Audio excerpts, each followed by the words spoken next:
สบายดีท่านผู้ชมที่เคารพ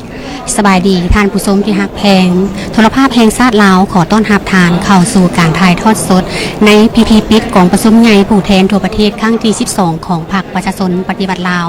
ที่หอประชุมแห่งชาตินครหลวงเวียงจันทร์ข้าพเจ้าจุลินทาสุธิธรรมพร้อมด้วยเพชรอุดมสุขันโธรับหน้าที่เป็นพิธีกรดำเนินการถ่ายทอดสดในครั้งนี้เจ้าท่านผู้ชมที่เคารพกองประชุมใหญ่ผู้แทนทั่วประเทศครั้งที่12ของพรรคประชาชนปฏิวัติลาวได้ไขขึ้นอย่างเป็นทางการในตอนเช้าของวันที่6มังกร2026เป็นต้นมาจนมาฮอดมื้อนี้ที่8มังกร2026ก็จะมีพิธีปิดอย่างเป็นทางการซึ่งการดำเนินกองประชุมใน2วันที่ผ่านมานี้ดำเนินกองประชุมภายใต้คำขวัญยกสูงบทบาทการนำพาที่เข้มแข็งของพรรคตั้งหน้าสร้างเศรษฐกิจเอกราชเป็นเจ้าตนเองสืบต่อบูรณะระบอบประชาธิปไตยประชาชนให้นักแน่นก้าวสู่สังคมนิยมซึ่งในวาระของการดำเนินกองประชุมก็ได้มีการค้นคว้าพิจารณารับรองเอา4เอกสารที่สำคัญคือห่างโครงการการเมืองฉบับที่3ของพรรคห่างการรายงานการเมืองของคณะบริหารงานศูนย์กลางพรรคสมัยที่11และห่างแผนพัฒนาเศรษฐกิจสังคมแห่งชาติ5ปีครั้งที่10พร้อมด้วยห่างกฎระเบียบของพรรคประชาชนปฏิบัติลาวสมัยที่12เจ้าและพร้อมเดียวกันนั้นผู้แทนที่เข้าร่วมกองประชุมก็ยังได้ใช้สิทธิประชาธิปไตยของตนในการปอนบัตรเลือกเอาคณะบริหารงานศูนย์กลางพรรคสมัยที่12ของพรรคประชาชนปฏิวัติลาวที่เป็นองค์การนำพาสูงสุดของพรรคตลอดระยะสมัยที่12ของพรรคเพื่อเป็นการชี้นำพาภารกิจที่พรรคและประชาชนได้มอบหมายให้นั่นเองเจ้าทำส้มที่เคารพกองประชุมใหญ่ผู้แทนทั่วประเทศครั้งที่12ของพรรคแมนกองประชุมที่มีความหมายสำคัญเป็นประวัติศาสตร์เป็นบาทเลี้ยวอันสำคัญในการสืบต่อยุ่งแหงการพันขยายแนวทางเปลี่ยนแปลงใหม่หอบด้านมีหลักการของพรรคสู่ลวงเลิกสร้างการหันเปลี่ยนที่แข็งแรงเลิกเซิงหอบด้านในการนำพาพรรคประชาชนปฏิบัติลาวและถือเป็นบ้านสรุปถอดถอนบทเรียนจากพฤติกรรมตัวจริงเป็นขีดหมายทางด้านการเมืองแนวใส่ยกสูงบทบาทการนำพาที่เข้มแข็งของพรรคเพื่อสืบต่อนำพาภารกิจปฏิบัติบูรณะระบอบประชาธิปไตยประชาชนให้ก้าวสู่สังคมนิยมเจ้าท่านผู้ชมที่เคารพและอิงตามวาระของพิธีปิดกองประชุมในมื้อนี้หลังจากที่ผู้แทนกองประชุมและแขกที่ถูกเสื้อเชิญบรรดาการนำขั้นสูงภาครัฐประจำที่ห้องประชุมเป็นที่เรียบร้อยแล้วประธานควบคุมกองประชุมสหายพลเอกสมรจัญญาราชรองนายกรัฐมนตรีแห่งสาธารณรัฐประชาธิปไตยประชาชนลาวจะได้แจ้งสารอวยพรกองประชุมใหญ่จากบรรดาพรรคเพื่อนมิตรถัดจากนั้นสหายนางศรีใสลือเดชมูลสอนหัวหน้าคณะจัดตั้งศูนย์กลางพรรคก็จะได้ขึ้นแจ้งผลของกองประชุมครั้งปฐมฤกษ์ของคณะบริหารงานศูนย์กลางพรรคสมัยที่12ของพรรคประชาชนปฏิบัติลาวเจ้าทำส้มที่เคารพทัดจากนั่นหัวหน้ากองเลขากองประชุมสหายกีแก้วไข่คำพิทูลรองนายกรัฐมนตรีจะได้ขึ้นผ่านทางมติกองประชุมใหญ่ก่อนที่ประธานควบคุมกองประชุมจะให้ผู้แทน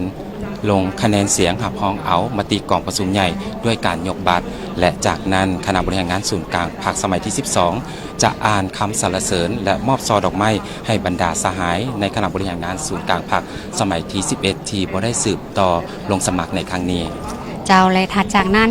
ต่างหน้าของก้นกำลังป้องกันชาติป้องกันความสงบศูนย์กลางแนวลาวสร้างชาติสหพันธ์นักหกเก่าแห่งชาติลาวสหพันธ์กรรมบาลลาวสหพันธ์แม่ยิงลาวสาวหนุ่มเยาวชนและสาวนครหลวงเวียงจันทร์ก็จะได้คำนับอวยพรต่อกองประชุมใหญ่ในครั้งนี้และประธานกองประชุมก็จะได้กล่าวขอบใจต่อการคำนับอวยพรดังกล่าวและถัดจากนั้นสหายเลขาธิการใหญ่ก็จะได้กล่าวปิดกองประชุมใหญ่ผู้แทนทั่วประเทศครั้งที่12ของพรรคอย่างเป็นทางการเจ้าสนันทำสมที่ติดตามรับชมอยู่ในปัจจุบันนี้อยากรู้รายละเอียดต่างๆหรือวาระการดำเนินกองประชุมในพิธีปิดครั้งนี้ทุกท่านสามารถติดตามได้ผ่านทางโทรภาพแห่งชาติลาวช่อง1และผ่านทางโทรภาพแห่งชาติลาวช่อง3 SD และอีกช่องทางหนึ่งที่ทุกท่านสามารถติดตามรับชมได้กับการไล่สดผ่านทาง Facebook Fanpage โทรภาพแห่งชาติลาวช่อง1และ LN TV 3 HDเจ้าทานผู้ชมที่เคารพและปัจจุบันนี้บรรดาคณะผู้แทนแขกที่เสื้อเชิญพร้อมด้วยการนำพักรัฐคันสูงก็ถือว่ามาประจำที่ห้องประชุมเป็นที่เรียบร้อยแล้วเพราะฉะนั้นขอเชิญทุกท่านเข้าไปรับชมการดำเนินวาระของกองประชุมเจ้า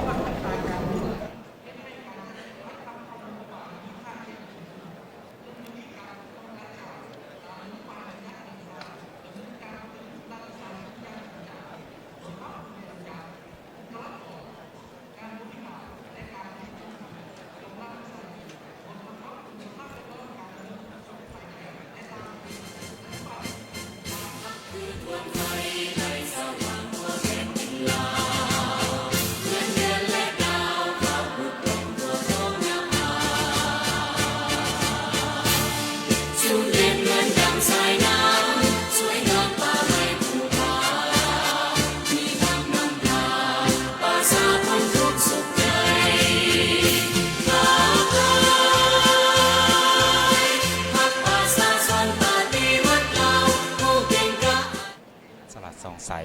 ของพรรคประชาชนปฏิบัติลาวโดยเฉพาะก็คือผลสำเร็จของการดำเนินกองประชุมผู้ใหญ่ผู้แทนทั่วประเทศครั้งที่ 12 ของพรรคในครั้งนี้มีหลายผลสำเร็จโดยเฉพาะก็คือได้มีการวางจุดหมายประวัติศาสตร์การก้าวออกจากสถานภาพประเทศที่ด้อยพัฒนาด้วยความมุ่งมั่น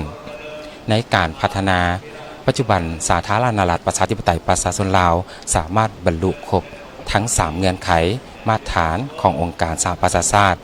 เพื่อสร้างบาดก้าวบุกทะลุในการหลุดพ้นออกจากสถานภาพประเทศด้อยพัฒนาในปี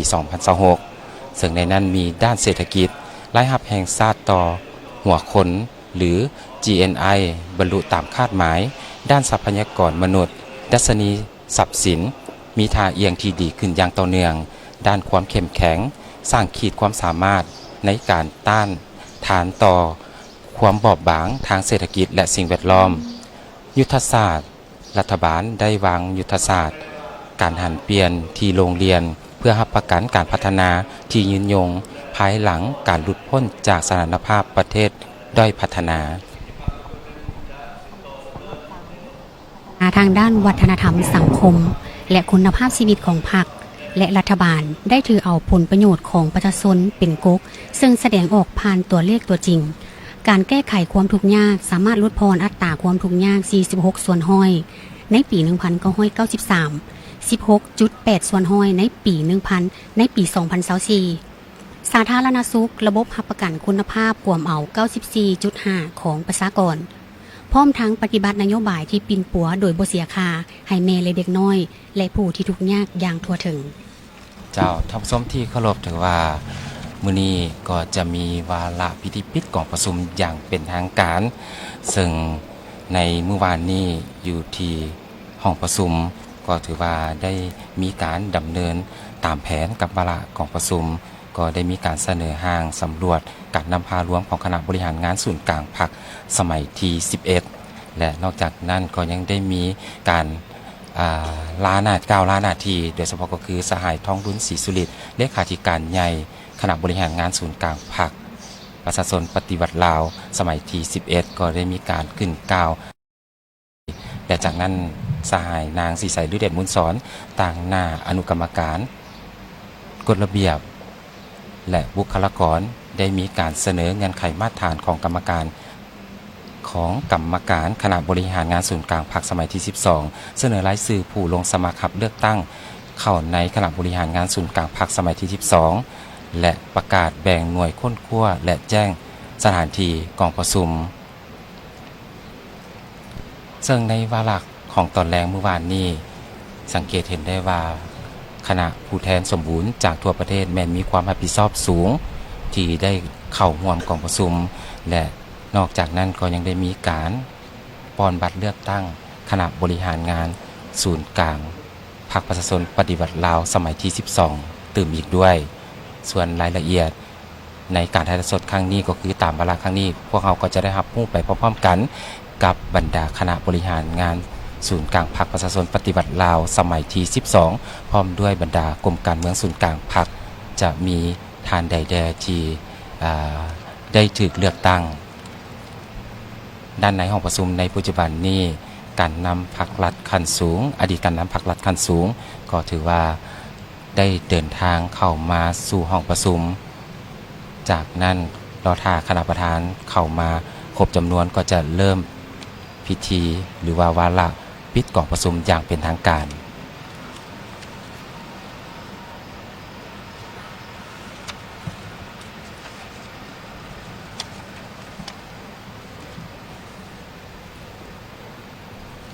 ภาพที่ทุกท่านเห็นในปัจจุบันนี้ก็คือการสัมผัสมือ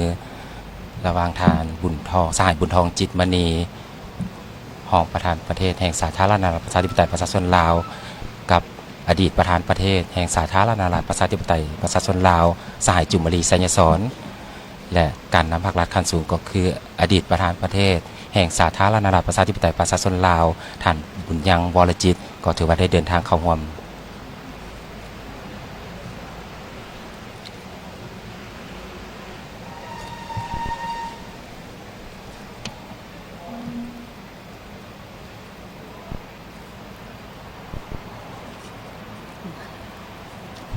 ขอเรียนคณะประธานกองประชุมใหญ่ที่นับถือแขกที่มีเกียรติผู้แทนกองประชุมใหญ่ที่นับถือ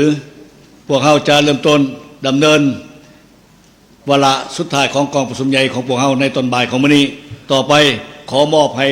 ท่านพลเอกจันทร์สมรจันทราชเป็นประธานควบคุมกองประชุมขอเรียนเชิญ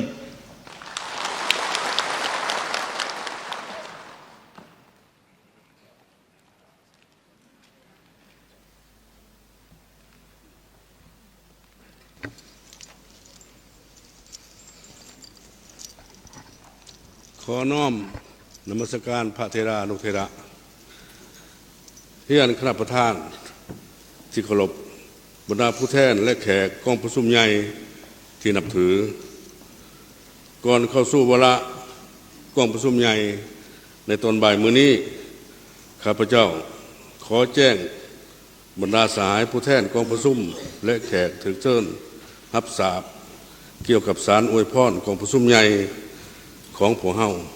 จากบรรดาพรรคคอมมิวนิสต์ภายนอกและบรรดาพรรคกรรมกรในทั่วโลกมาฮอดมื้อนี้พวกเฮาได้ตื่มอีกมี11ประเทศ11พรรคการเมืองคือ1พรรคคอมมิวนิสต์เม็กซิโก2พรรคเพื่อไทย3พรรคประชาธิปัตย์แห่งราชอาณาจักรไทย4พรรคคอมมิวนิสต์สวิส5พรรคคอมมิวนิสต์อิตาลี6สหภาพประชาชนกาลิเซียแลนด์7พรรคคอมมิวนิสต์ชิเล8องค์การมิตรสหายแห่งสังคมนิยมจีน9องค์การมิตรสหายแห่งอิสรภาพของชาวสวาซี10พรรคคอมมิวนิสต์บราซิล11พรรคคอมมิวนิสต์ศรีลังกาถึงว่าฮอดมื้อนี้นับแต่เริ่มต้นของประชุมมาฮอดปัจจุบันพอได้ครับจดหมายอวยพรหรือว่าหนังสืออวยพรจาก47พรรคบรรดาสายต่อไปพวกเราขอแสดงความสมเสยและขอบใจต่อการอวยพรของบรรดาพรรคดังกล่าวขอสมเสยตบมือ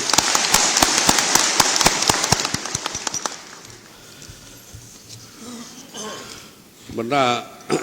วาระของประชุมต่อไปข้าพเจ้าขอเรียนเชิญสหายนางสีใสลือเดชมุนสอนแจ้งผลของกองประชุมขั้นปฐมฤกษ์ของคณะบริหารงานศูนย์กลางพรรคสมัยที่12ต่อกองประชุมใหญ่ของพวกเฮาขอเรียนเชิญ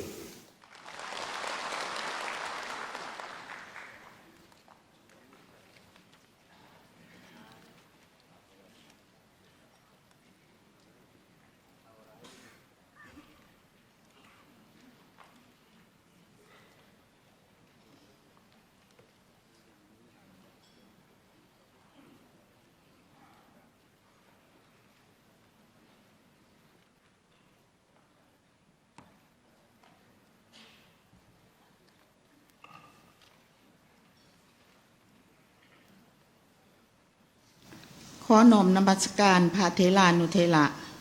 ขอเฮียนคณะประธานกองประชุมใหญ่ที่เคารพและนับถืออย่างสูง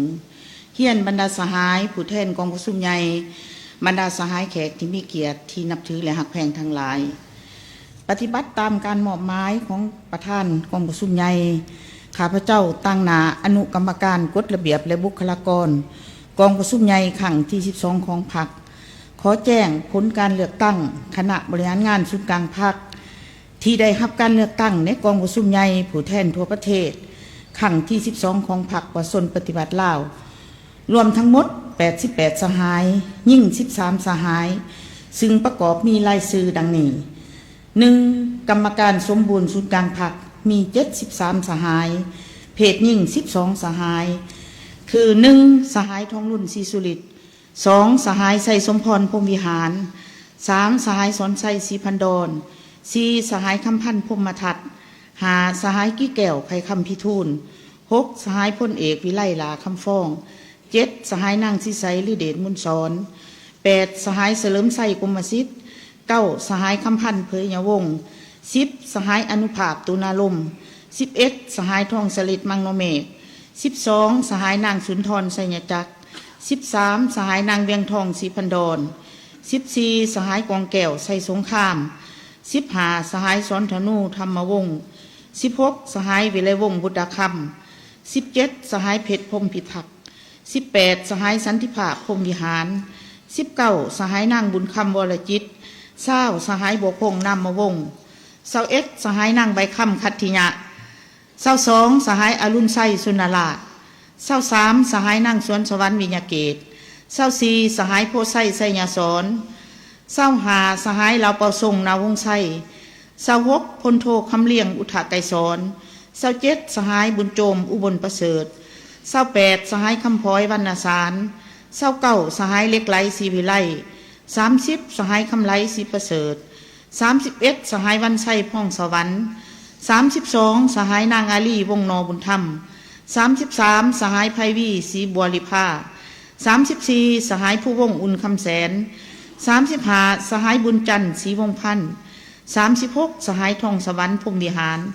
37สหายไสสนาโคตรภูทร38สหายอาจสะพังทองศรีพันดร39สหายลีเบอร์ลีบัวเปล่า40สหายนางบุษดีธนาเมือง41สหายนางปิงคำลาสสิมา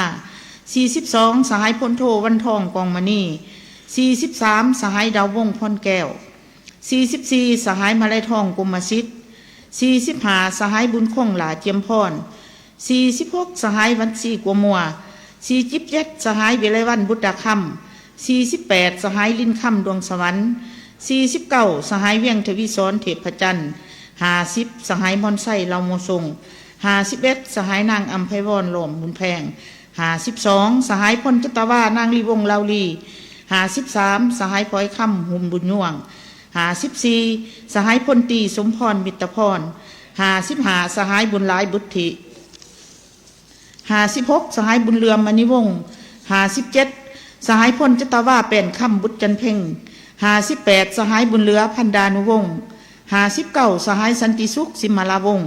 60สหายทองลีดศรีสุริต61สหายผู้ธนุเพชรไสสมบัติ62สหายพุทธพันธ์แก้ววงไส63สหายเพ่งนิรันดร์คำพังเพ่ง64สหายบุญเถิงดวงสวรรค์65สหายพลโทคำกิงภุยหลามณีวงศ์66สหายพลโทวงศรอินปานพิมพ์67สหายพลโทสายใจกรมสิทธิ์68สหายผาคำอินแสง69สหายคำลาวันจันทาลาวัน70สหายนางทุ่มมาลีวงพจันทร์71สหายสุขคำเพชรเทืองบุตรศรี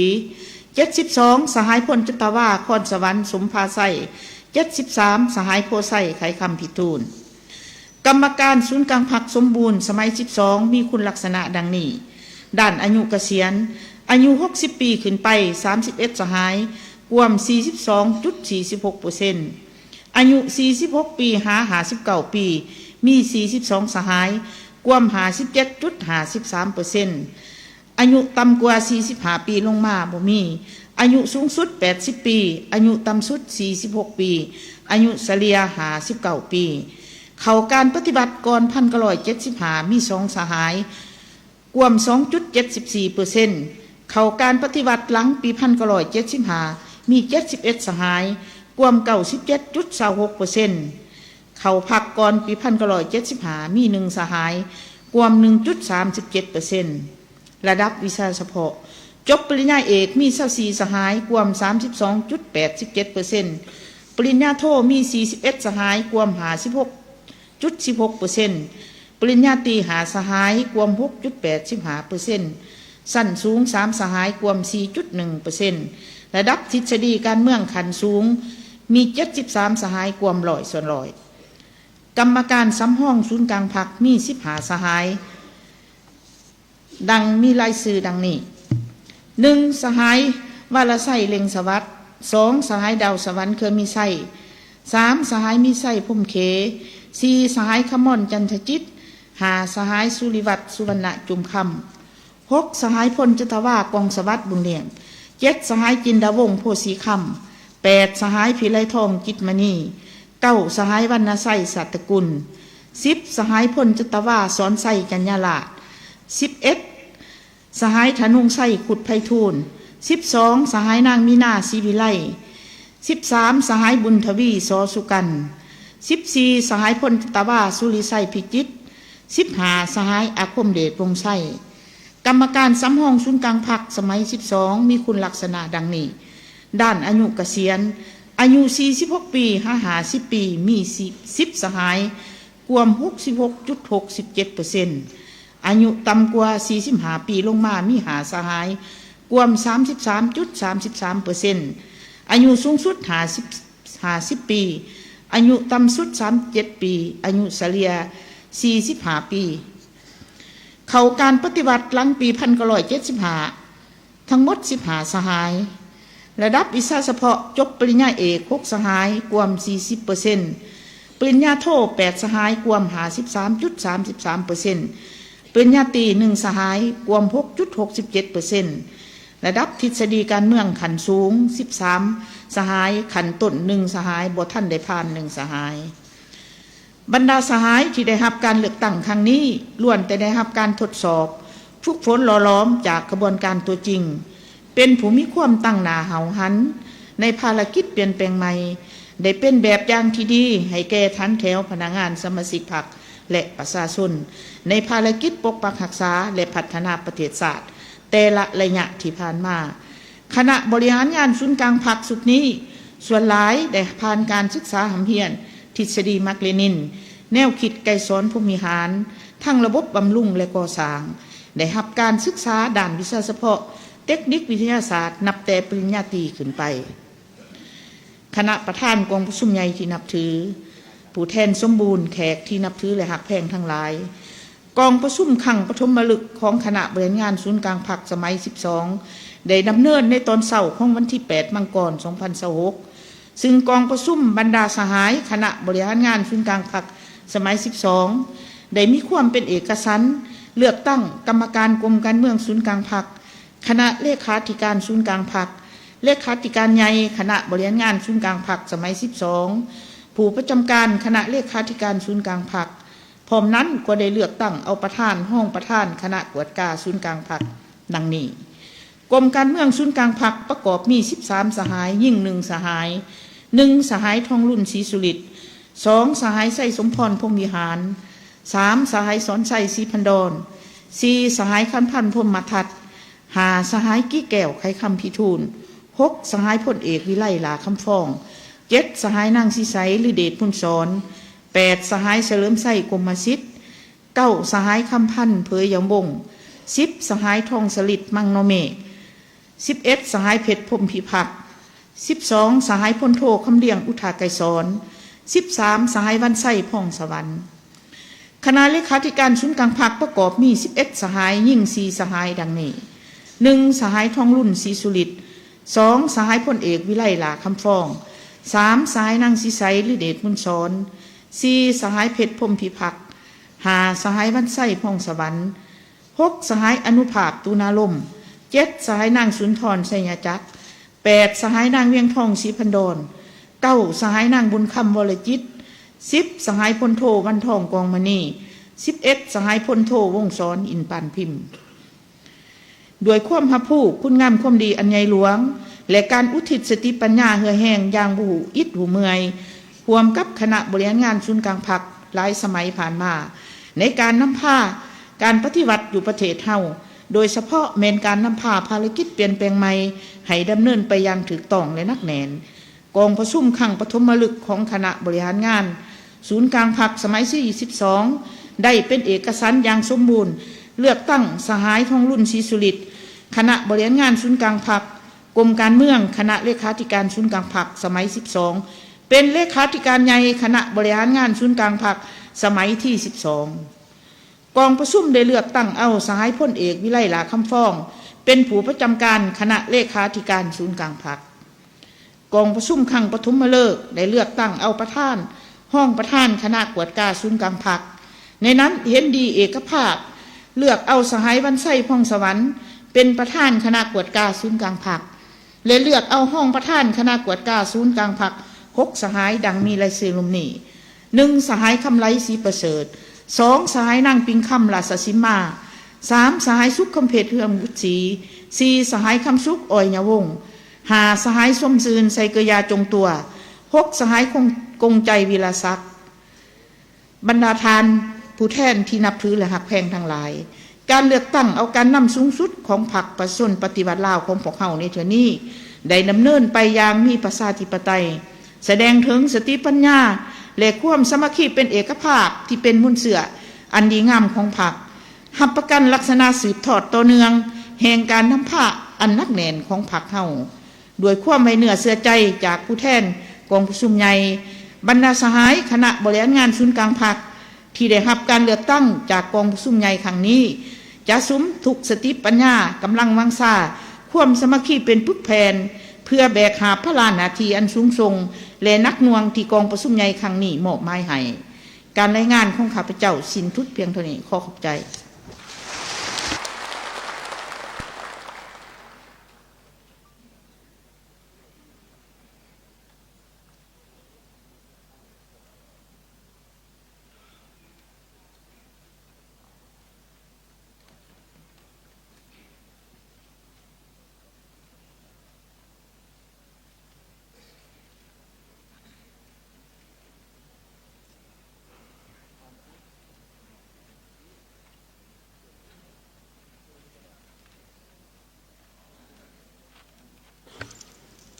ขอขอบใจนำสหายนางซีใสหรือเดชมูลสอนจะได้แจ้งผลของกองประชุมขั้นประชุมมฤกษ์ของคณะบริหารงานศูนย์กลางพรรคสมัยที่12ไปแล้วต่อไปนี้ก็ถือเป็นเกียรติอย่างสูงขอเฮียนเซินสหายทองรุ่นศรีสุฤทธิ์เลขาธิการใหญ่พรรคประชาชนปฏิวัติลาวตั้งหน้าคณะบริหารงานศูนย์กลางพรรคสมัยที่12ขึ้นกล่าวหับหน้าที่ขอเฮียนเซิน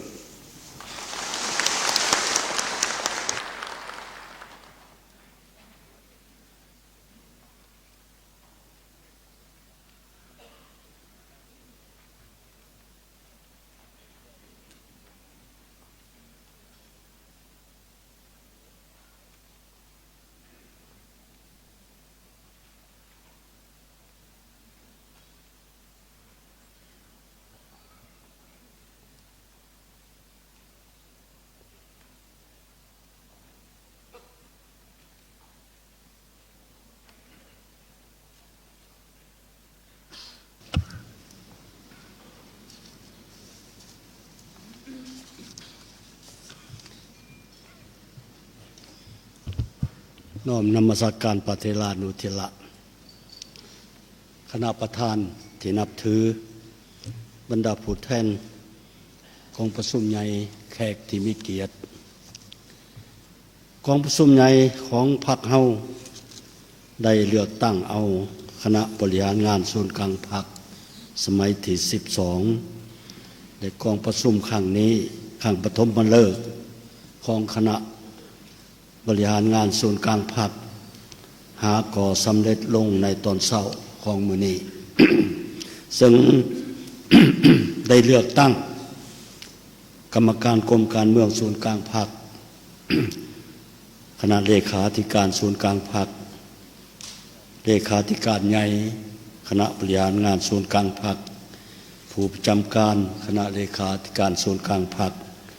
พร้อมทั้งเลือกตั้งคณะกวดกาส่วนกลางพรรคสมัยที่12 เพื่อเฮ็ดหน้าที่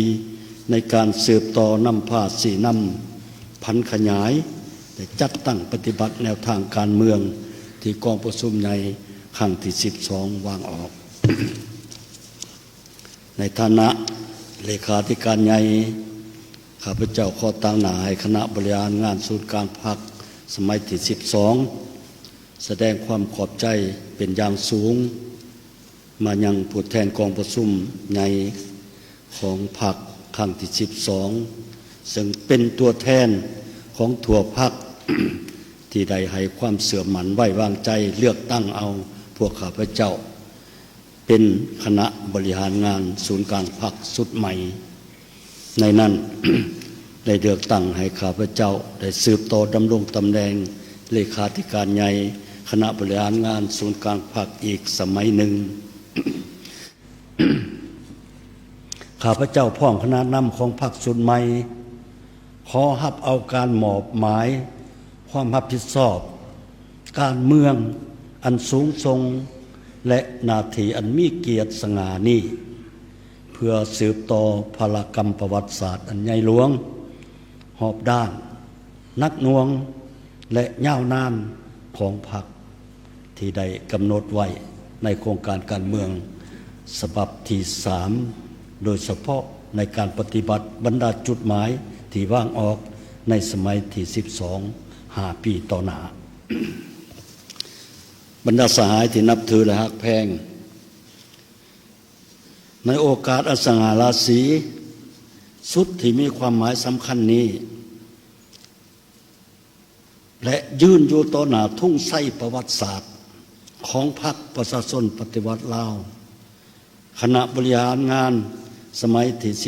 12จะเสริฐสู้มานะจิตปฏิวัติยกสูงความรับผิดชอบการเมืองให้สูงกว่าเวลาใดหมดเพื่อห่วมกับทั่วพรรคทั่วรัฐทั่วกำลังประกอบอาวุธและทั่วปวงชนทางศาสตร์บรรดาเผ่าตั้งหน้าสู่ส้นจัดตั้งปฏิบัติมติของประชุมใหญ่ครั้งนี้ให้บรรลุผลสำเร็จดังตุกงาม ข้าพเจ้าขอเหี่ยวข้อมายังสมาชิกพรรคพนักงานและประชาชนลาวบรรดาเผ่าจงให้การสนับสนุนอุ้มสู้ช่วยเหลือคณะบริหารงานศูนย์กลางพรรคสมัยที่12เพื่อปฏิบัติหน้าที่ของตนที่ถือมอบหมายให้มีผลสำเร็จเพื่อการพัฒนาประเทศชาติของเฮาให้เจริญก้าวหน้าอย่างบ่หยุดยั้งขอขอบใจ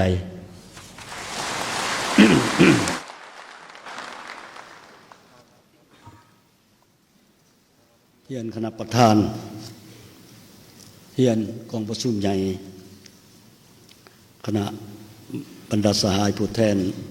กองประชุมใหญ่บรรดาสหายแขกที่มีเกียรติโดยปฏิบัติกฎระเบียบของพรรคและการตกลงของกรมการเมืองฉบับของกรมการเมืองศูนย์กลางพรรคสมัยที่11สหายกรรมการกรมการเมืองศูนย์กลางพรรคกรรมการศูนย์กลางพรรคจำนวนหนึ่งบ่ได้สืบต่อรับสมัครเลือกตั้งเข้าในคณะบริหารงานศูนย์กลางพรรคสมัยที่12อีก บรรดาสหายเหล่านั้นแต่ประกอบด้วยสหายนางปณียาทอตู้อดีตกรรมการกรมการเมืองศูนย์กลางพรรคห้องประธานประเทศเป็นกรรมการศูนย์กลางพรรค8สมัยนับแต่สมัยที่4ถึงสมัยที่11กรรมการกรมการเมืองศูนย์กลางพรรค4สมัยสหายบุญทองจิตมณีอดีตกรรมการกรมการเมืองศูนย์กลางพรรค อดีตผู้ประจำการคณะเลขาธิการศูนย์กลางพรรค ห้องประธานประเทศกรรมการศูนย์กลางพรรค6สมัยแต่สมัยที่6ถึงสมัยที่11 คณะเลขาธิการศูนย์กลางพรรค4สมัยกรรมการกรมการเมืองศูนย์กลางพรรค3สมัยสหายพลเอกจันทร์สมรจัญญาลาภอดีตกรรมการกรมการเมืองศูนย์กลางพรรคอดีตเลขาธิการศูนย์กลางพรรคห้องนายกรัฐมนตรีกรรมการศูนย์กลางพรรค5สมัยแต่สมัยที่7 5สมัยที่11คณะเลขาธิการศูนย์กลางพรรค1สมัยกรรมการกรมการเมืองศูนย์กลางพรรค2สมัยสายศิลวงศ์ขุดไพฑูรย์อดีตกรรมการกรมการเมืองศูนย์กลางพรรคประธานศูนย์กลางในรอสารศาสตร์กรรมการศูนย์กลางพรรค4สมัยกรรมการกรมการเมืองศูนย์กลางพรรค2สมัยนอกนั้นยังมีบรรดาสหายกรรมการศูนย์กลางพรรคซึ่งประกอบด้วย สายเจริญเยียเป่าเฮออดีตกรรมการศูนย์กลางพรรคห้องประธานสภาแห่งชาติกรรมการศูนย์กลางพรรค8สมัยแต่สมัยที่4ถึงสมัยที่11 สายคำใบดำรัดสายสมมาตรพ้นเสนา สายคำแพงใส่สมแพง สายพ้นโทสุวรรณเรื่องบุญมี สายคำเจนวงโพธิ์ศรีสายคำพันธ์สิทธิดำพาสายพ้นโททองลอยศิริวงศ์สายนางอินดาวันแก้วบุญพันธ์สายคำขันจันทวิสุขสายนางเขมณีพ้นเสนา สายบ่อเวียงคำดวงดาราสายพงสวรรค์สิทธิวงศ์สายวันไสแพงทุมมาสายสอนไสสิทธิภาไสสายเล็ดไสยพรสายเวียงสวัสดิ์ศรีพันดอนสายพุทธสิมลาวงศ์สายบุญแฝงผู้มาลัยสิทธิ์สายทองจันมณีไสสายพลโทกงทองพงวิจิตรสหายพลโทวงคำพรหมกรและสายบุญตาเทพวงศ์ บรรดาสายที่หักแพงบรรดาสายที่กล่าวมานั้นล้วนแต่แม่นพนักงานนำปฏิวัติอาวุโสที่ได้ผ่านการฝึกฝนทดสอบละเอียดละเอียดเขียวขาดบางสหายได้ผ่านเปลวไฟของสงครามปลดปล่อยซากเติบใหญ่ในขบวนการตัวจริงของการปฏิวัติตลอดระยะของการเหตุการณ์ปฏิวัติก็คือการดำรงตำแหน่งต่างๆของบรรดาสหายได้ถูกมอบหมายหน้าที่เวียงงานที่สำคัญในองค์การจัดตั้งพรรคในกองทัพองค์การรัฐและองค์แนวเล่าสังชาติถึงบัดจะอยู่ในฐานะตำแหน่งใดอยู่บอนใดและเงื่อนไขอันใดก็ตาม บรรดาสหายก็ได้เสิร์ชสู้ขั้นทุ่งน้ำหนาของพรรคปฏิบัติหน้าที่โดยความจงหักภักดียึดหมั่นอุดมการณ์แนวทางเปลี่ยนแปลงใหม่รอบด้านและมีหลักการของพรรค บรรดาสหายล้วนแต่มีน้ำใจหักศาสตร์อันสูงส่งมีความรู้ความสามารถมีไหวพริบในการนำพาสีนำบรรษาเป็นแบบอย่างนำหนาที่ดีมีแบบแผนวิธีเหตุเวียกที่มีวิทยาศาสตร์มีแบบแผนดำรงชีวิตที่ปลอดใสมีความเข้มงวดในด้านหลักการเข่งขัดต่อระเบียบวินัยยึดมั่นและเสริมขยายหลักการรวมศูนย์ประชาธิปไตยจริงใจต่อเพื่อนสหายใกล้ชิดติดแท้มหาชน บรรดาสหายที่ได้บรรดาสหายได้เป็นเจ้าการประกอบส่วนเขาในการค้นคว้ากำหนดและสี่นำพันขยายแนวทางนโยบายของพรรคเพิ่มทวีนำพาสางและบูรณะระบบการเมืองในระบอบประชาธิปไตยประชาชนให้เข้มแข็งหนักแน่นเศรษฐกิจสังคมได้รับการพัฒนายกระดับขึ้นเป็นก้าวชีวิตการเป็นอยู่ของประชาชนนับหมื่นนับได้รับการปรับปรุงให้ดีขึ้นอย่างบ่หยุดยั้ง คณะบริหารงานศูนย์กลางพรรคสมัยที่12ผู้แทนกองประชุมใหญ่ครั้งนี้ขอแสดงความย่องย่อสมเชยและความหูบุญคุณอย่างล้นเหลือจดจำผลงานและคุณงามความดีในการประกอบส่วนอันใหญ่หลวงของบรรดาสหายที่ได้อุทิศให้แก่ภารกิจปฏิวัติของพรรคก็คือการพัฒนาประเทศชาติของพวกเราตั้งหน้าให้คณะบริหารงานศูนย์กลางพรรคสมัยที่12ตั้งหน้าผู้แทนและแขกของกองประชุมใหญ่ข้าพเจ้าขออวยพรบรรดาสหายจงมีสุขภาพเข้มแข็งสืบต่อติดตามส่งข่าวประกอบความคิดความเห็นให้แก่พนักงานการนำหุ่นสืบทอดเพื่อให้เพิ่มความสามารถนำพาประเทศชาติก้าวขึ้นตามเส้นทางที่ได้กำหนดเอาไว้ข้าพเจ้าขอเชิญบรรดาสายในห้องประชุมตบมือสมเชยให้บรรดาสายดังกล่าว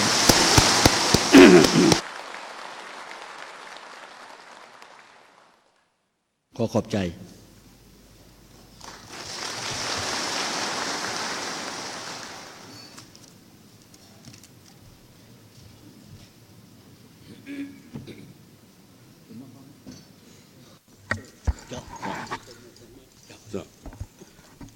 ข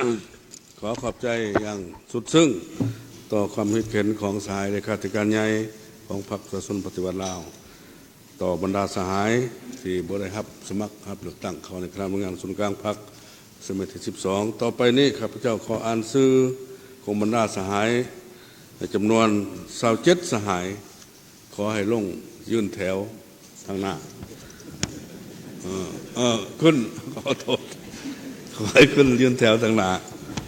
1สายนางปานียาถอตู้2สายบุญท่องจิตมณี3สายพลเอกกันสมรจันยราช4สหายสินละวงศ์คุดไพฑูรย์5สหายเจริญเยียปะเฮอ6สายคำใบดำรัด7สายสมมาตรพ้นเสนา8สายคำแพงใส่สมแพง9สายพลโทสุวรรณเรื่องบุญมี10สายคำเจนวงโพสี11สายคำพันธ์สิทธิดำพา12สายพลโททองร้อยสิริวงศ์13สายนางอินลาวันแก้วบุญพันธ์14สายคำขันจันทวิสุข15สหายนางเข้มมณีพลเสนา16สายบรรศาสตราจารย์โบเวียงคำวงดารา17สายพงศวรรค์สิทธวงศ์18สายวันไส้แพ่งสุมมา19สายสอนไส้สิทธิพระไส้ขอให้บรรดาสายขอให้ทยอยกันขึ้นมา20สหายฤทธิ์ไสยพร21สายเวียงสวัสดิ์ศรีพันดอนก็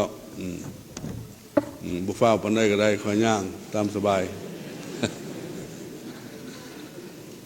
22สหายห้องศาสตราจารย์ปัญญาเอกพุทธสิมราวงศ์23สหายบุญแฝงพุ่มมาลัยสิทธิ์24สหายท่องจันทร์มณีไส้25สายพุนโทกงท่องพุ่มวิจิตพงวิจิต26สายพุนโทวงค่ำพุ่มมะกร27สายบุญตาเทพพะวงศ์ขอเรียนเชิญบรรดาสายดังกล่าวเอาก็ลงเลยเนาะ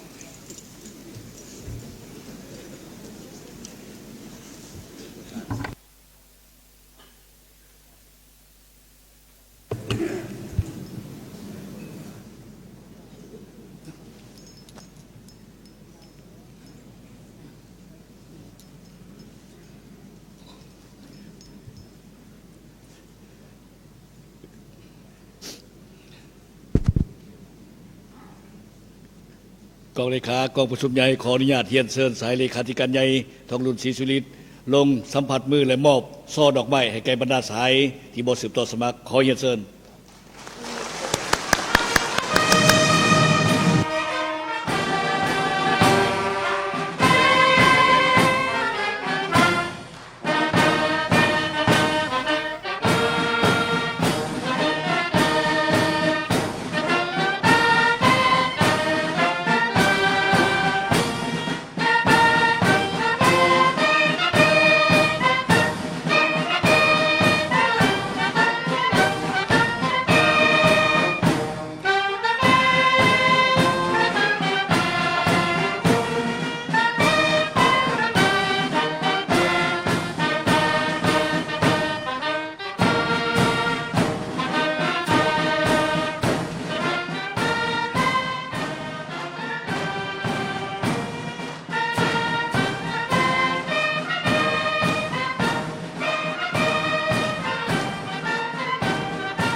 อีกเทื่อหนึ่งตั้งหน้าบรรดาสหายที่ได้รับการพักผ่อนและก็ได้รับโซดอกไม้อันหอมหวนจากสายเลขาธิการใหญ่พรรคประชาชนปฏิบัติลาวที่ตั้งหน้าให้บรรดาสหายผู้แทนกองประชุมใหญ่ของพรในเทื่อนี้ต่อไปปฏิบัติตามวาระและระเบียบการของกองประชุมข้าพเจ้าขอเฮียนเซิญสายกีแก้วเคยคำพิทูลหัวหน้ากองเลขากองประชุมใหญ่ผู้แทนทั่วประเทศครั้งที่12ของพรรคประชาชนปฏิบัติลาวขึ้นผ่านหากมติกองประชุมใหญ่ขอเฮียนเซิญ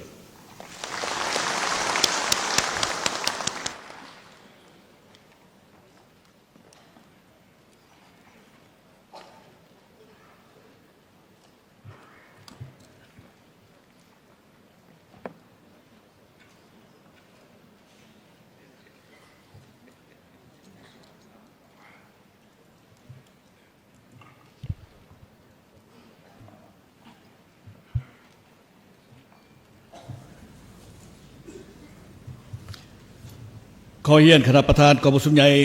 ที่นับถือบรรดาทานแขกที่มีเกียรติผู้แทนกองประชุมใหญ่ที่นับถือขออนุญาตตั้งหน้ากองเลขากองประชุมใหญ่ผ่านมติกองประชุมใหญ่ผู้แทนทั่วประเทศครั้งที่12ของพรรคประชาชนปฏิบัติลาวกองประชุมใหญ่ผู้แทนทั่วประเทศครั้งที่12ของพรรคประชาชนปฏิบัติลาวได้ดำเนินอย่างเป็นทางการแต่วันที่6ถึงวันที่8เดือนมังกรปี2026ที่นครหลวงเวียงจันทร์ภายใต้คำขวัญยกสูงบทบาทการนำพาที่เข้มแข็งของพรรคตั้งหน้าสร้างเศรษฐกิจเอกราชเป็นเจ้าตัวเองสืบต่อบูรณะระบอบประชาธิปไตยประชาชนให้นักแน่นก้าวขึ้นสู่สังคมนิยมกองประชุมใหญ่ครั้งนี้มีผู้แทนสมบูรณ์เข้าร่วมทั้งหมด835 สหายยิ่ง123 สหายซึ่งเป็นตัวแทนให้แก่สมาชิกพรรคทั้งหมดในทั่วประเทศ 421,865 สหายพร้อมด้วยแขกถึกเชิญเข้าร่วมจำนวน391 สหายกองประชุมในได้ดำเนินภายใต้บรรยากาศแห่งความสามัคคีเป็นเอกภาพความพดพื้นปฏิบัติและความรับผิดชอบการเมืองอันสูงส่งของผู้แทนกองประชุมใหญ่เคียงคู่กับความสนใจและการติดตามอย่างใกล้ชิดของทั่วสังคมกองประชุมใหญ่ได้ค้นคว้าตกลงหับห้องเอาปัญหาสำคัญของพรรคของชาติด้วยความเอกภาพสูงและได้สิ้นสุดลงด้วยผลสำเร็จอันจบงามกองประชุมใหญ่ได้พิจารณาและหับห้องเอาโครงการเมืองของพรรคฉบับที่3เกี่ยวกับการบูรณะระบอบประชาธิปไตยประชาชนก้าวขึ้นสู่สังคมนิยมซึ่งเป็นเอกสารสำคัญแม้นทฤษฎีปฏิบัติของพรรคเป็นทวนไฟเยืองทางให้แก่ทั่วพรรคและทั่วปวงชนในภารกิจปกปักรักษาและพัฒนาประเทศชาติ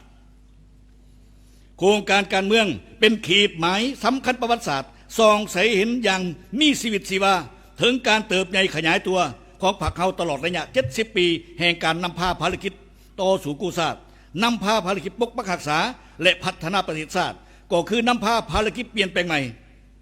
พร้อมกันนั้นได้ยกเห็น6 บทเรียนที่มีลักษณะเป็นกฎเกณฑ์ของการปฏิบัติเรา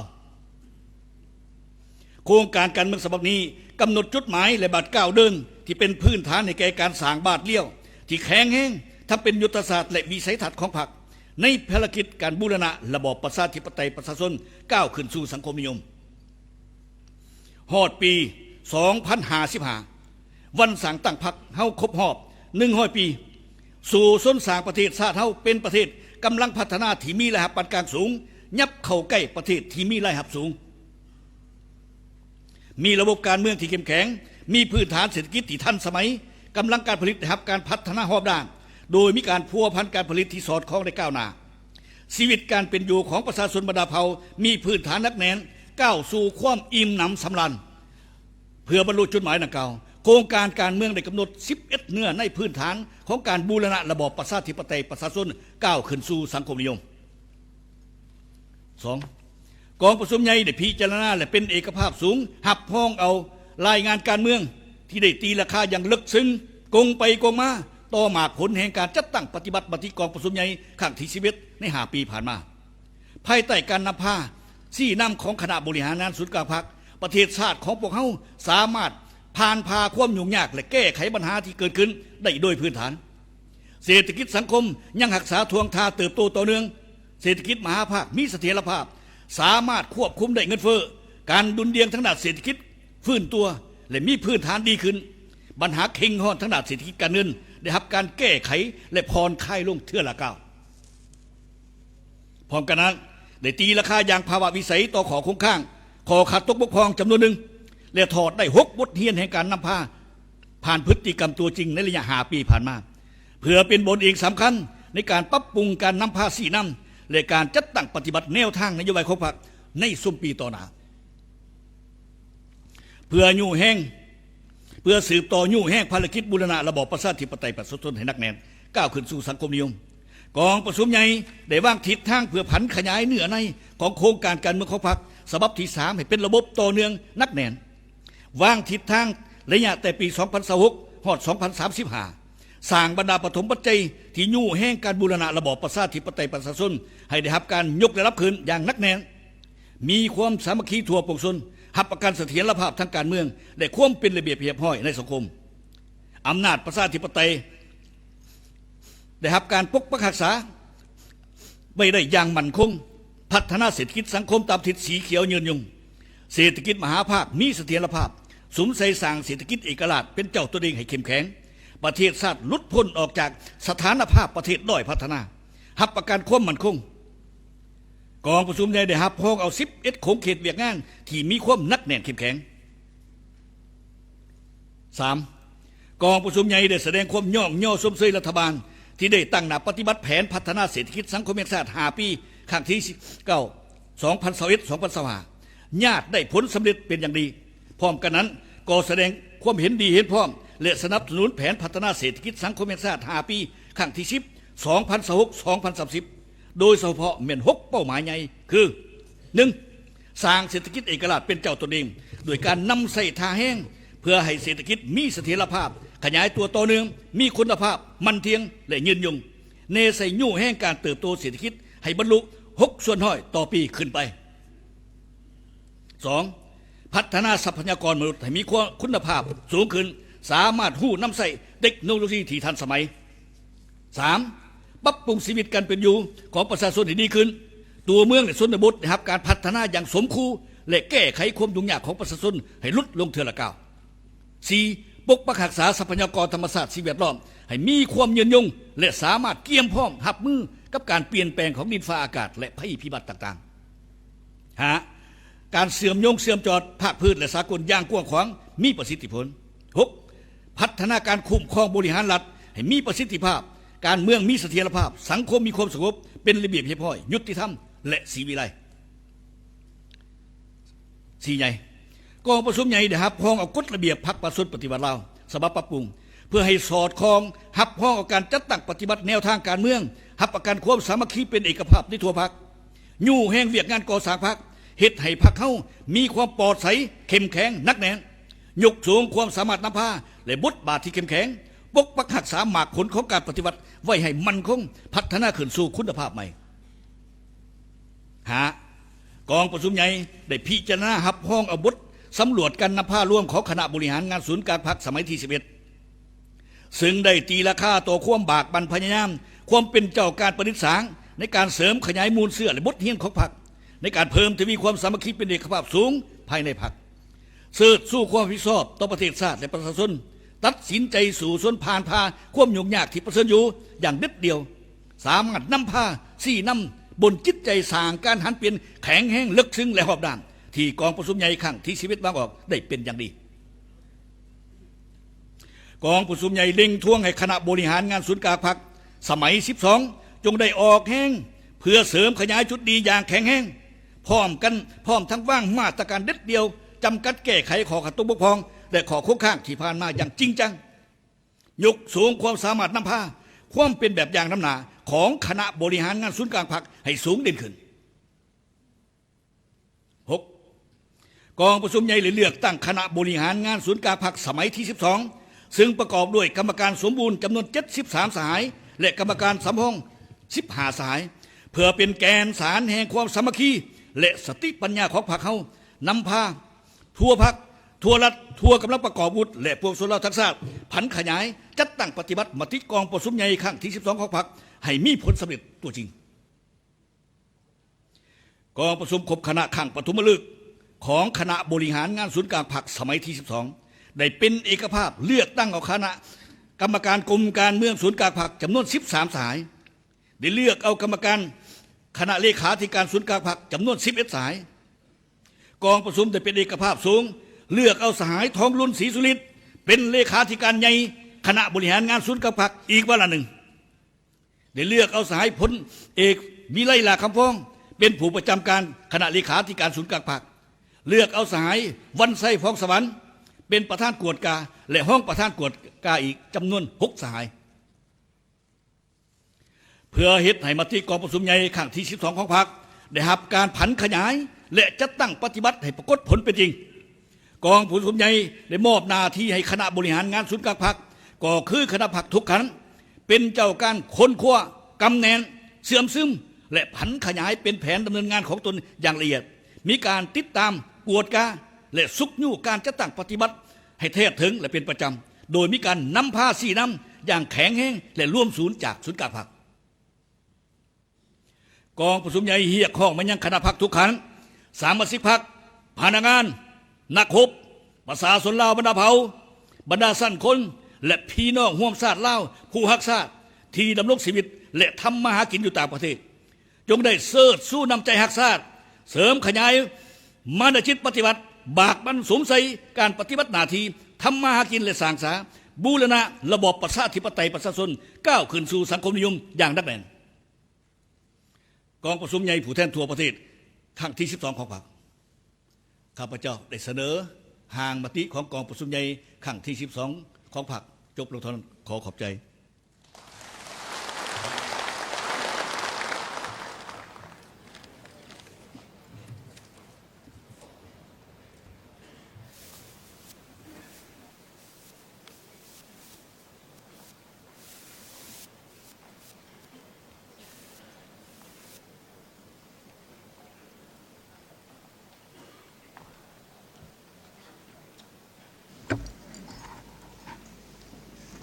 ขอแสดงความขอบใจนำสายกี่แก้วไขคำพิทูลที่ได้ผ่านเกี่ยวกับมติของกองประชุมต่อไปขอเสนอผู้แทนกองประชุมกะเกียมลงบัตรลงคะแนนเสียงเพื่อรับห้องเอามติกองประชุมใหญ่ผู้แทนทั่วประเทศครั้งที่12ของพรรคด้วยการยกบัตรประชามติเสนอบรรดาสหายผู้แทนเกี่ยมบัตรประชามติขอเชิญบรรดาสหายลงบัตรประชามติ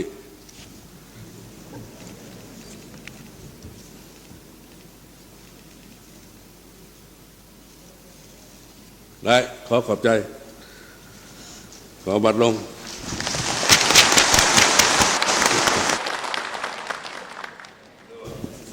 ได้รับการเห็นนี่เห็นสอบเห็นพร้อม100%ในเนื้อในทั้งหมดของกองประชุมครอบครัวเฮานี้เท่านี้ถือว่าบ่มีบัตรบ่มีผู้ที่บ่ยกบัตรผ่านการ ลงประชามติเห็นว่าผู้แทนของประชุมใหญ่ได้เห็นดีเห็นพร้อมและมีความเป็นเอกภาพได้รับห้องเอามติของประชุมใหญ่ผู้แทนทั่วประเทศครั้งที่12ของพรรคอย่างเป็นเอกสารอีกเท่านึงขอเชิญชวนบรรดาสหายตบมือสมเสย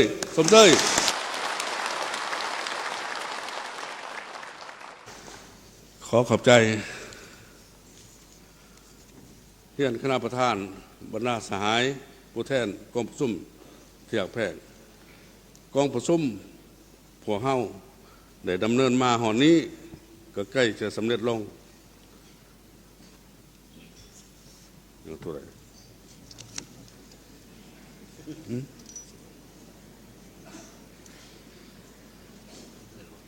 แม่นเลย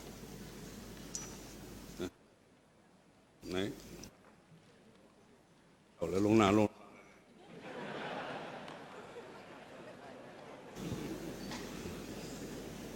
ตั้งหน้าต่อไปเสื้อกำลังเข้ามาต่อไปจะได้รับการเข้าอวยพรสมเสยผลสำเร็จของกองประชุมด้วยบรรดากำลังต่างๆมีกำลังป้องกันศาสตร์ป้องกันความสงบก่อนมุ่นส้นตั้งหนาในเล่าสร้างซากก่อนสาพันธ์หลังลบเก่าก่อนสาพันธ์ไม่ยิ่งก่อนสาพันธ์กรรมบาลลาวและสาวนุ่มเยาวชนและสุดท้ายแม่นก่อนกำลังของสาวนครหลวงเวียงจันทน์จะเข้าสู่ห้องประชุมของพวกเฮาเพื่อกำนับสมเสยและอวยพรผลสำเร็จของกองประชุมของพรเทือนี้ขอเรียนเชิญ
สบายดีหลานมีชื่อว่าเท้าพุทธศิลป์ขมุสบาและหลานเองมีชื่อว่านางกุ้มคำจันทธรรมมื้อนี้พวกหลานทั้งสองรู้สึกภาคภูมิใจและเป็นเกียรติอย่างยิ่งที่ได้ตั้งหน้าให้สาวนุ่มเยาวชนลาวทั่วประเทศขึ้นอ่านบทกลอนอวยพรคำนำสมเสยกองประชุมใหญ่ผู้แทนทั่วประเทศครั้งที่12ของพรรคอย่างสุดใจ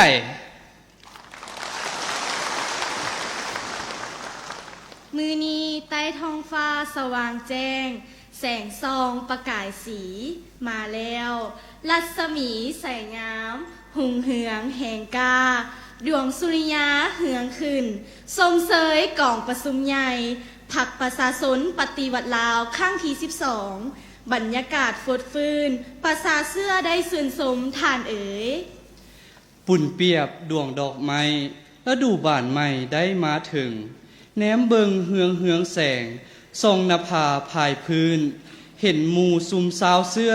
ประสาลาวบรรดาเผ่าเฮาเอ๋ยเต้าตอมโฮมห่วมสร้างขบวนบ้านก่อแป่งแท้แล้วบัดนี้เฮียมสิจ่าบอนแจ้งผลงานเด่นของพรรควางแนวทางนำพาคาดคะเนหมายไว้ว่าวบอนมันใส่แจ้งพรรคนำพาเปลี่ยนแปลงใหม่ไขประตูเปิดกว้างเมืองลาวได้หุงเหืองแท้หนาพรรคสลาดปาดเปลืองการเมืองใหม่ทันสมัยหันกลไกตามยุคเปลี่ยนแปลงไขกว้างกำนโยบายพร้อมวิธีการที่ใส่ซองด้วยแนวทางที่ถูกต้องชื่อเสียงลาวประกาศกองสากลย่องพองนิยมทานเอ๋ยพรรคประชาชนปฏิวัติลาวบรรลุได้ผลงานใหญ่หลายประการบทบาทการนำพาของพรรคได้หุงแหงแสงกล้าปวงประชาชนได้เป็นเจ้าคือปัจจัยกำลังใหญ่พรรคนำพาก้าวไปเป็นใจเดียวพำพร้อมแป่งบ้านให้หุงเหืองทานเอ๋ยพรรคกำหนดบอนเบืองซีซองแนวทางแจ้งคักดีป่านหยังบอนดึงเดินไปหน้าพรรคว่าสืบต่อนำพาสร้างสังคมนิยมบ่แปรเปลี่ยนมีมติเขียนบ่งไว้ใส่แจ้งบ่เสียงอ่ำท่านเอ๋ยกำมติให้แน่นบทบาทพรรคนำพาพรรคประชาชนปฏิวัติลาว เสิร์ชสู่ให้สูงพ้นบนหลักการนำหน้าผักนำพาเปลี่ยนแปลงใหม่มีคาดหมายว่าไว้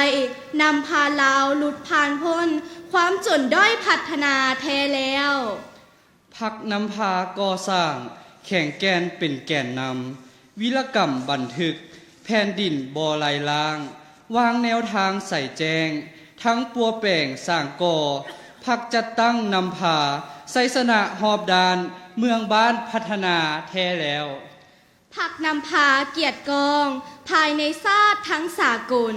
มีผลงานสรรเสริญเกียรติคุณยอยองลาวทั้งผองเหนือใต้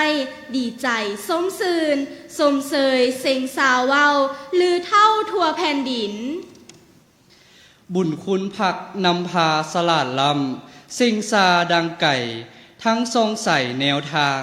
ศาสตร์ภาษาหมายมุ่งสูงทรงบุญคุณล้นเหลือคณานับอ่าน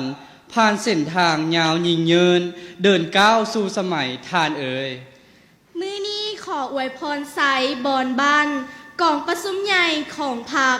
ข้างที่12จงสำเร็จผลดังประสงค์หมายมุ่งก้าวดุงเดินไปหน้าป่วงประสาให้พร้อมพำนำพาชาติก้าวไป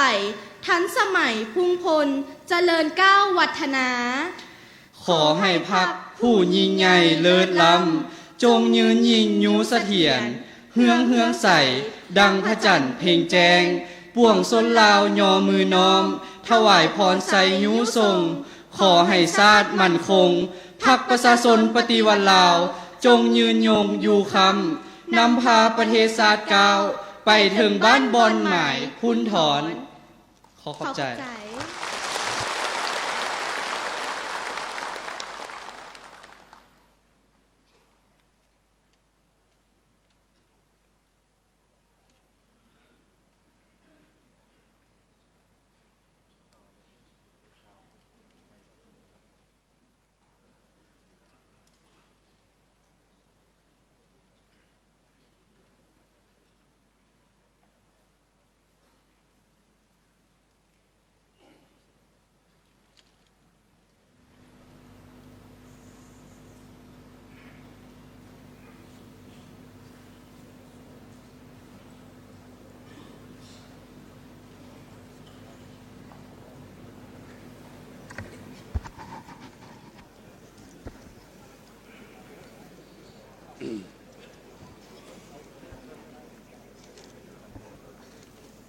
ตั้งหน้าคณะประธานก็คือผู้แทนกองประชุม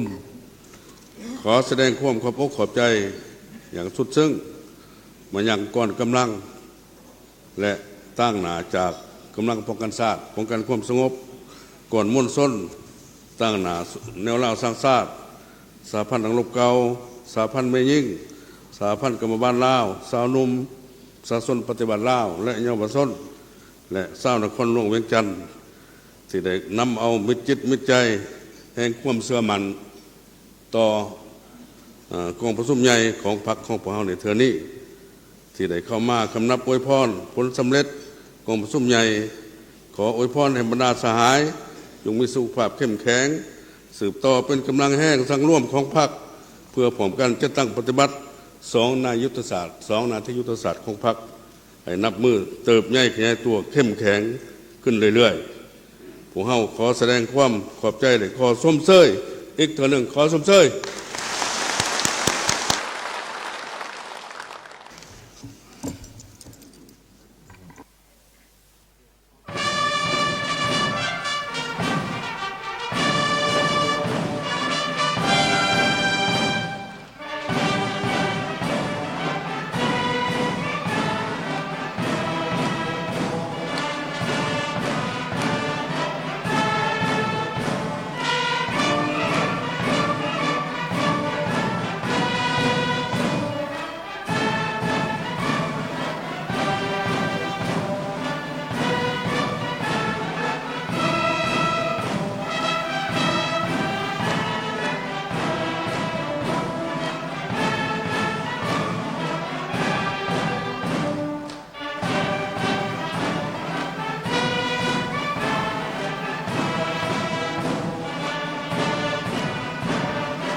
คณะประธานที่เคารพ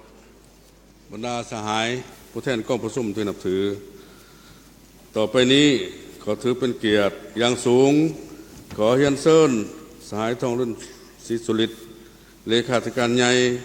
คณะบริหารพรรคประชาชนปฏิบัติลาวกล่าวปิดกองประชุมใหญ่ผู้แทนทั่วประเทศครั้งที่12ของพรรคอย่างเป็นทางการและมอบให้คณะจะตั้งพิธีสืบต่อดำเนินต่อไปขอเฮียนเซิน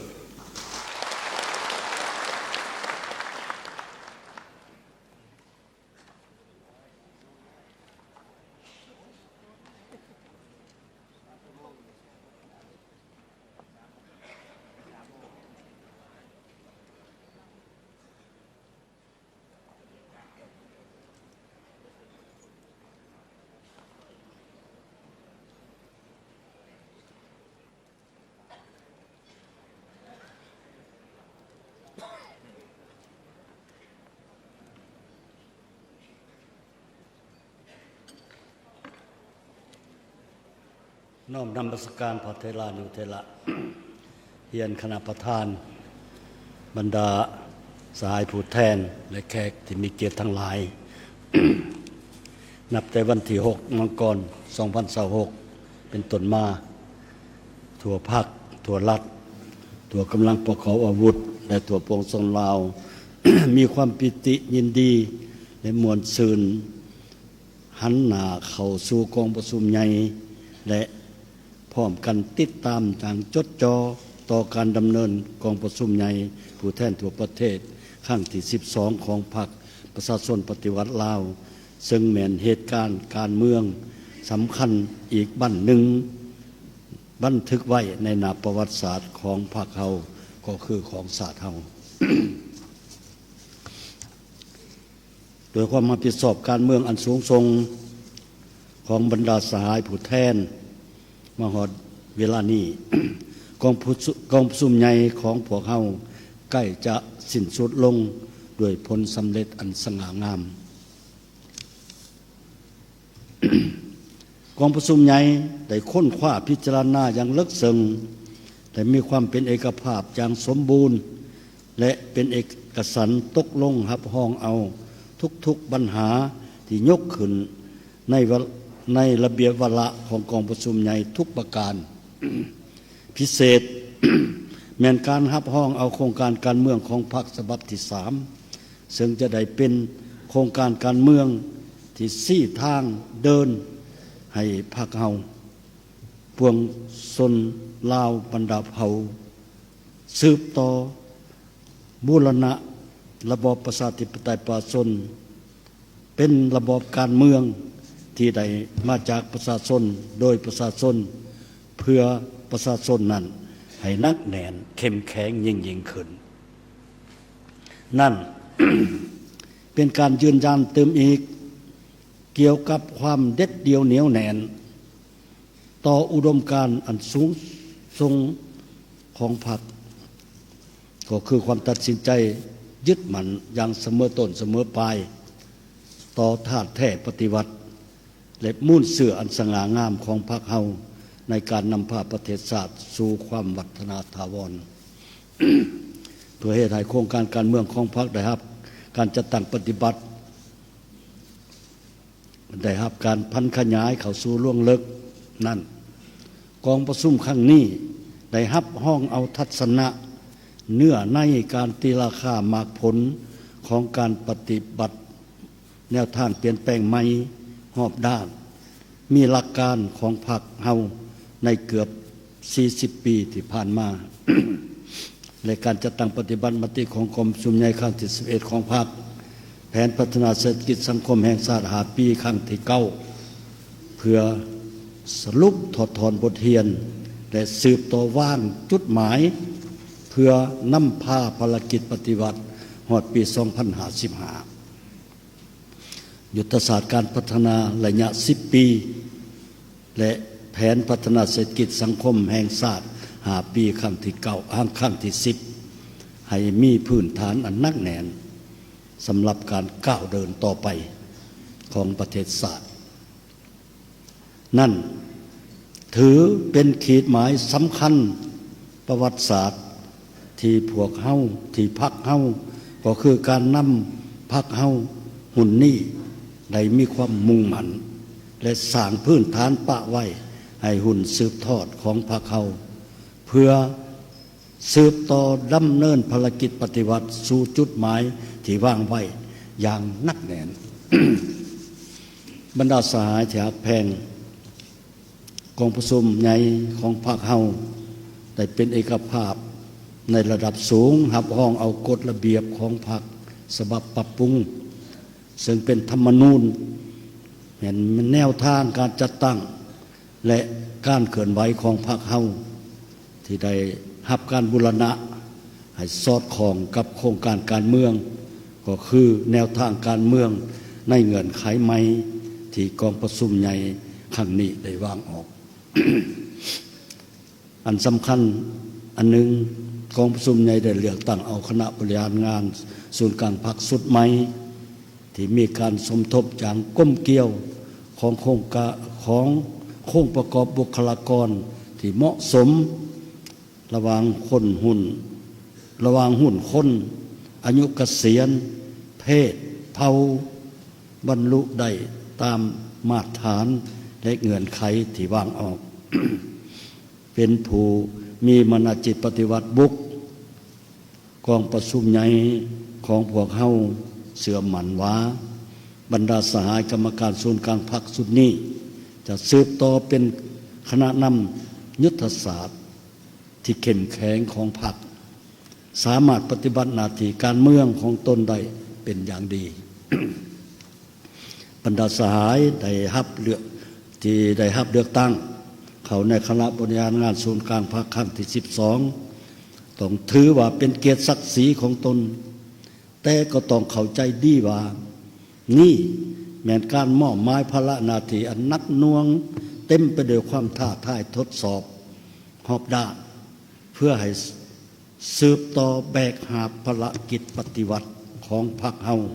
ในอีก5 ปีต่อหน้าทั้งเป็นหลักแรงแก่นสารแห่งความสามัคคีเป็นเอกภาพภายในพรรคและในสังคม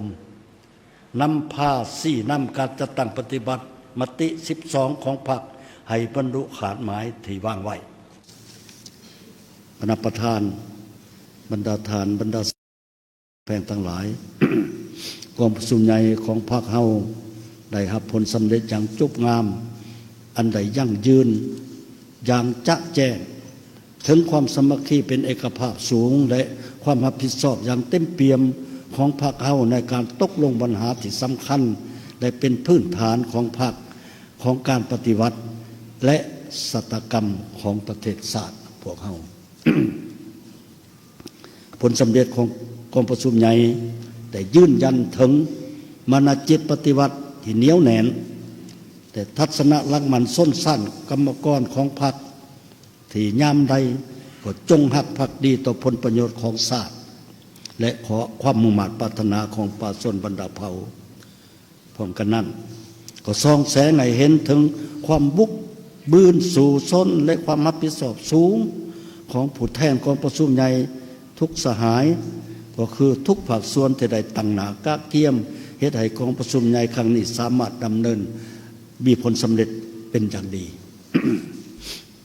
กองประชุมใหญ่ขอแสดงความขอบอกขอบใจต่อทุกภาคส่วนของพนักงานสมาชิกพรรคนักปฏิวัติอาวุโสแทนของประชาชนบรรดาเผ่าและบรรดาสั่นคนภาคธุรกิจทั้งภาครัฐและเอกชนรวมทั้งถึงกำลังป้องกันชาติป้องกันความสงบสื่อมวลชนที่ได้ประกอบส่วนอย่างตั้งหน้าเข้าในการกะเกียมเวียกงานรอบด้านให้แก่กองประชุมใหญ่ครั้งนี้และได้นำเอาการสนับสนุนอุ้มสู้ทางด้านวัตถุจิตใจมาสู่กองประชุมใหญ่ของพวกเขา ขอแสดงความขอบใจอย่างจริงใจไปยังบรรดาพรรคไอ้น้องและพรรคการเมืองต่างๆในโลกที่ได้ทรงสารอวยพรแสดงความคำนับชมเชยและให้การสนับสนุนต่อกองประชุมใหญ่ของพรรคพวกเขาในครั้งนี้ที่แสดงออก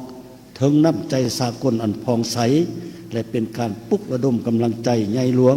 ต่อกองประชุมใหญ่และต่อพรรคประชาชนปฏิวัติลาวของพวกเขา บรรดาสหายที่นับถือหักแพงทั้งหลายกองประชุมใหญ่ผู้แทนทั่วประเทศครั้งที่12ของพรรคเฮาได้สำเร็จลงอย่างจบงามแล้วแต่พวกเฮายังต้องมีความรับผิดชอบสูงและเอาจริงเอาจังต่อการจัดตั้งพันขยายแนวทางแผนนโยบายที่กองประชุมใหญ่ครั้งนี้วางออกให้ปรากฏผลเป็นจริงพรรคเฮามีเส้นทางก้าวเดินที่ยาวไกลอุ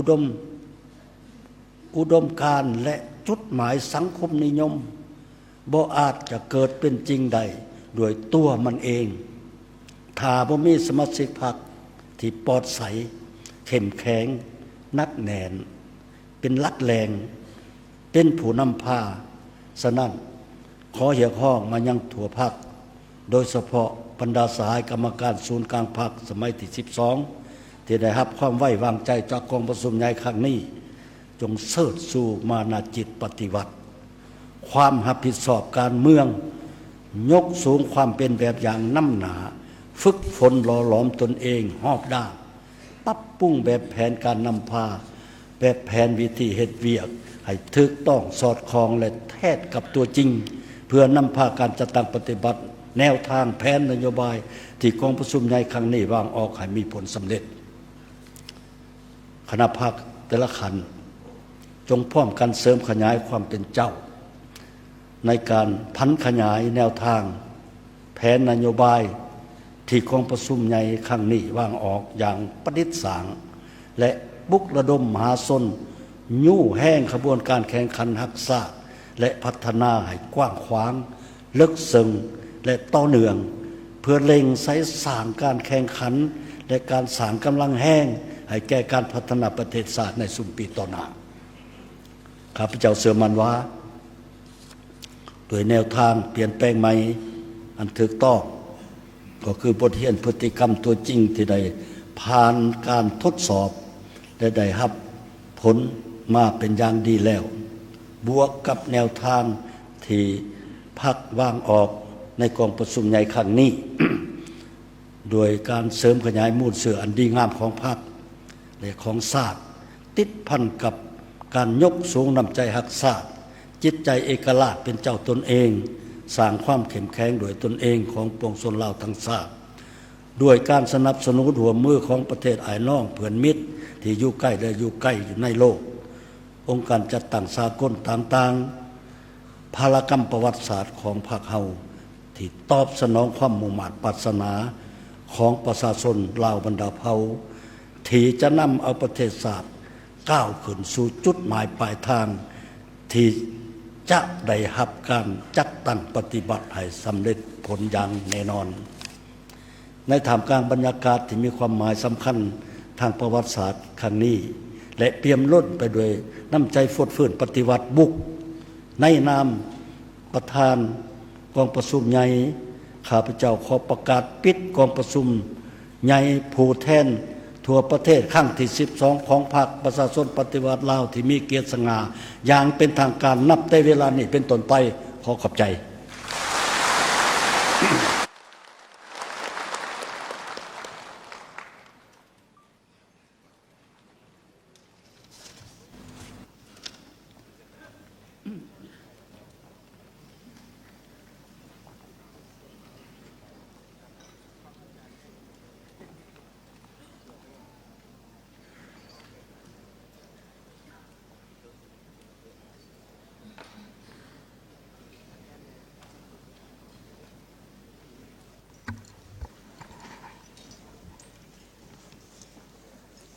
กองประชุมใหญ่ขอแสดงความขอบใจอย่างสุดซึ้งต่อการกล่าวสุนทรพจน์ปิดกองประชุมใหญ่ครั้งที่12ของพรรคประชาชนปฏิวัติลาวในมือนี้ต่อไปขอมอบให้คณะจัดตั้งพิธีดำเนินต่อตามระเบียบการขอเรียนเชิญ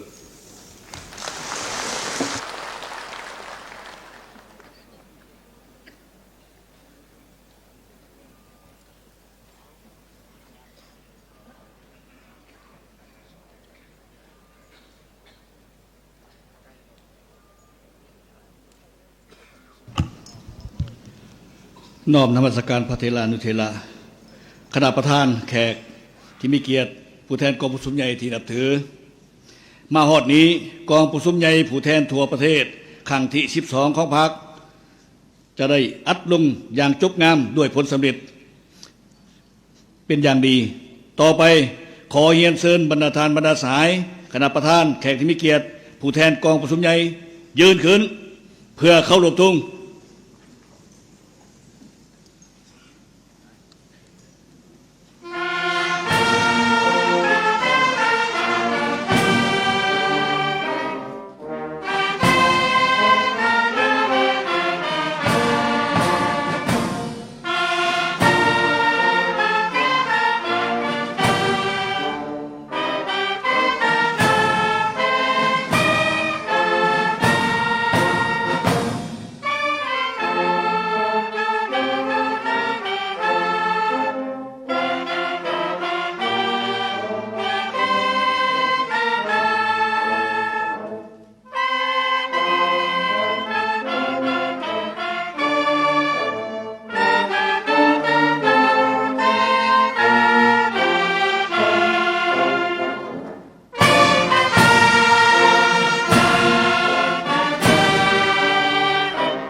ขอขอบใจเชิญบรรดาทานนั่งลง